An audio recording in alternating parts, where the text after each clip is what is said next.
I thought you were trying to get me to laugh, like pressing on fat and fat and fat again. You knew you could hear, though. You send us there I a did lot. not know you could hear. Couldn't you hear the show when you were in there? No. What? Weren't you in there today? Yes. Oh, wow. I could.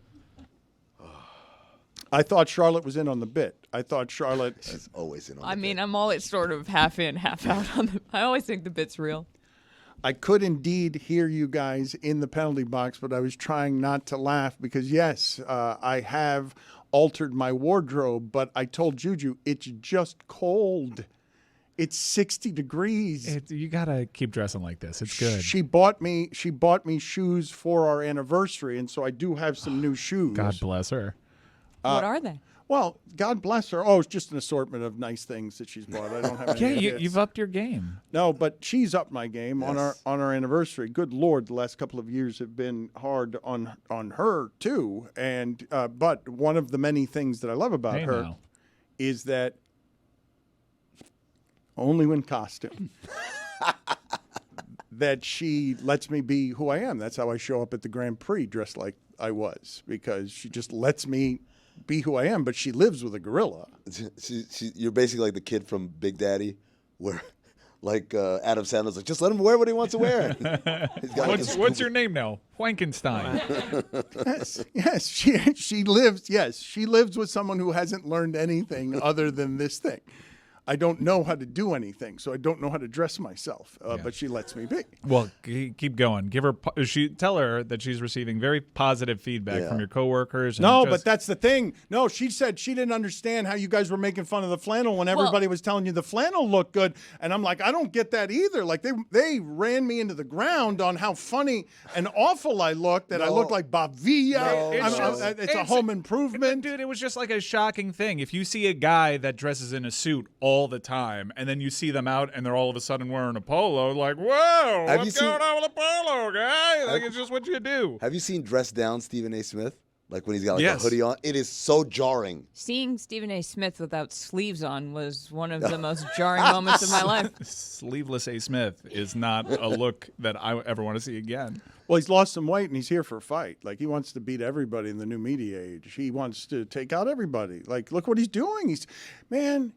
He has conquered everything in this business, and now is doing an infomercial on First Take that builds his next business, where he's just selling the next thing he's going to do. Yeah, I wish I had been as wise to not be as emotional in that circumstance, where you realize everything is falling around you. I wish I'd been more calculated, that I could have decided, okay, you're going to do that to Chris Cody. Okay.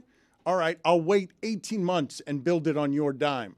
But it took us that happening to us. Oh, don't put that picture up of me. Don't put the picture up of me at the Grand Prix. Oh, it my was more God. embarrassing for the guy picking his wedgie. Let's be honest.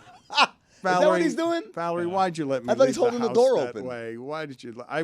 Look, Yeah. I didn't come in dressing differently after that, and that's the biggest shame I've ever had at how I've dressed. It was really hot out there. Valerie had to be thinking it that day. Do you know it takes a lot to be the guy that isn't wearing a T-shirt of himself and be the embarrassing dress guy? That guy's on Saturday Night Live behind y'all, right?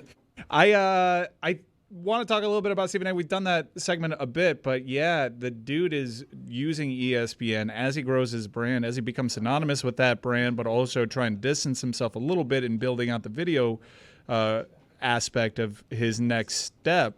That's how you do it. We did that some with audio, and I have my regrets on not using the video power and trying to be trying to have as much foresight as we did on digital video as we did on digital audio. He is presently being able to use the power of ESPN's platform to promote his own unique YouTube page and side podcast in which he can give you opinions on things that he can't necessarily give you on cable television. Like BBL or natural. Now, you all know I'm a bottom feeder. Remember that line? I'm a bottom feeder.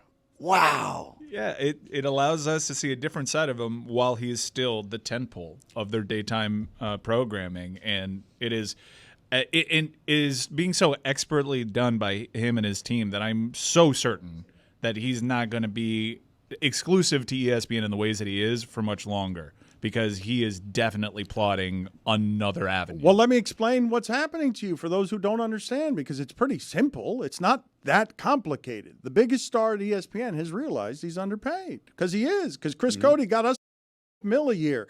That contract was extended and nobody knows about it. It went to $1 million, not Who's our thing. really? Our thing, yes. We got. It's not.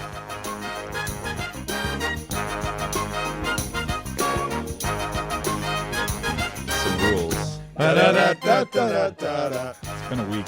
Yeah, there's a reason why no one knows about it. Damn, let's open up a crate.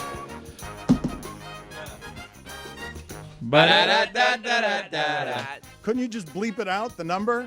Couldn't you just bleep out the number? Yeah, let's do that. Let's bleep everything. What's the out. topic? People are gonna think it's so much bigger now. The whole segment. You got to bleep that out, too.